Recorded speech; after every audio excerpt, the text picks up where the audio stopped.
Hi everyone, welcome to master math. Today आज हम लोग चैप्टर 2 करेंगे, class 12th, inverse trigonometric function. Very important chapter. इसके exercise 2.1 question, find the principal value of the following.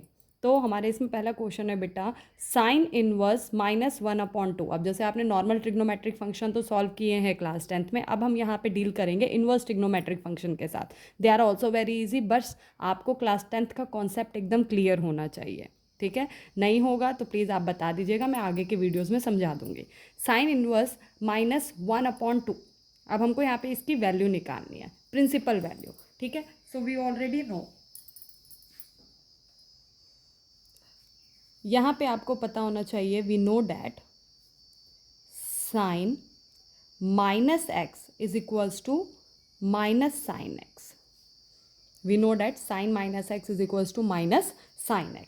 तो implies that sin inverse -1/2 is equals to minus sine inverse 1/2, यानी कि जो sine function होता है उसमें जो माइनस होता है वो ऑटोमेटिकली हम बाहर कर सकते हैं। तो hence we can write sine inverse -1/2 as minus sine inverse 1/2। ठीक है, तो यानी कि जो माइनस साइन है वो साइन फंक्शन में बाहर आ जाता है। अब ट्रिग्नोमेट्रिक फंक्शन के हिसाब से बताइए, साइन की वैल्यू 1/2 कब होती है? It is between, it is at sine π/6, that is sine 30 degree पे। ठीक है, साइन 30 डिग्री पे हम जानते हैं कि साइन की जो वैल्यू होती है वो क्या होती है, 1/2 होती है। That is sine 30 degree is equals to 1/2, और we can say that sine π/6 is equals to 1/2। अब यहाँ पे ये साइन इनवर्स है और ये साइन है, तो अपोजिट फंक्शन है, ये एक दूसरे को क्या कर देंगे, एलिमिनेट कर देंगे। बस हम इनको कट नहीं करेंगे, दे ऑटोमेटिकली एलिमिनेट देमसेल्फ। ठीक है, तो हमारे पास साइन इनवर्स से साइन एलिमिनेट हो गया, क्या बचा है यहाँ पे, -π/6 which is our principal value.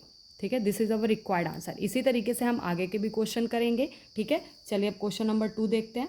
Question number 2 is cos inverse √3/2।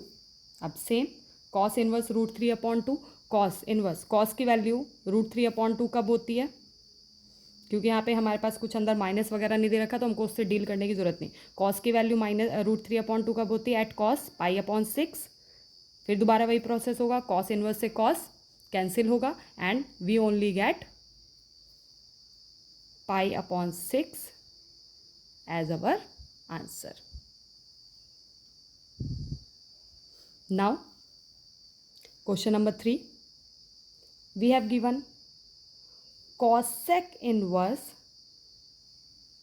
2। Same बेटा, cosec इनवर्स, cosec थीटा 2 कब होता है आपका? cosec π/6 पे। सेम, दोबारा से cosec इनवर्स और cos, यानी कि अपोजिट फंक्शन एक दूसरे को एलिमिनेट कर देंगे और हमारा आंसर हो जाएगा π/6। Again our answer is π/6। अब यहाँ पे क्वेश्चन नंबर 4 जो हमको दे रखा है वो दे रखा है tan इनवर्स -√3। अब यहाँ पे सेम चीज़ होगी, हम जानते हैं कि जो tan इनवर्स -x होता है वो भी क्या हो जाता है, -tan इनवर्स x होता है। यानी कि इसमें भी अगर अंदर आपके एंगल के साथ माइनस दे रखा है तो वो भी अपने आप क्या होगा, बाहर चला आएगा। ठीक है, तो tan inverse -x is equals to -tan inverse x। Got it? अब तो यानी कि हम tan इनवर्स -√3 को क्या लिख सकते हैं, -tan इनवर्स √3। और √3 की वैल्यू कब होती है, tan की वैल्यू √3 कब होती है? At tan π/3। tan से tan कैंसिल, तो we get -π/3 our answer. Got it? Now next question number 5, we have given, it is very important question, ये और ये आपके पास इंपॉर्टेंट क्वेश्चन है, कॉस इनवर्स -1/2। ठीक है, अब यहाँ पे थोड़ा सा अंतर आता है, यहाँ पे हमको पता होना चाहिए, we know that cos inverse minus X जो होता है वो होता है pi minus cos inverse X, यानी कि जब इससे माइनस बाहर आता है तो हमको पाई को भी माइनस करना होता है, यानी कि cos inverse minus X is equals to pi minus cos inverse X. बेटा ये आपको याद करना पड़ेगा, ठीक है। अब pi minus cos inverse X, तो यानी कि हम इसको इम्प्लाइज दैट हम क्या लिख सकते हैं, कॉस इनवर्स माइनस 1/2 को हम लिखेंगे पाई माइनस कॉस इनवर्स 1/2, यानी कि जब हम इससे नेगेटिव साइन बाहर निकालते हैं तो हमारे पास क्या लग जाता है, पाई लग जाता है, ठीक है। तो पाई माइनस कॉस इनवर्स 1/2, तो पाई माइनस कॉस की वैल्यू 1/2 कब होती है, एट 60 डिग्री, दैट इज पाई/3।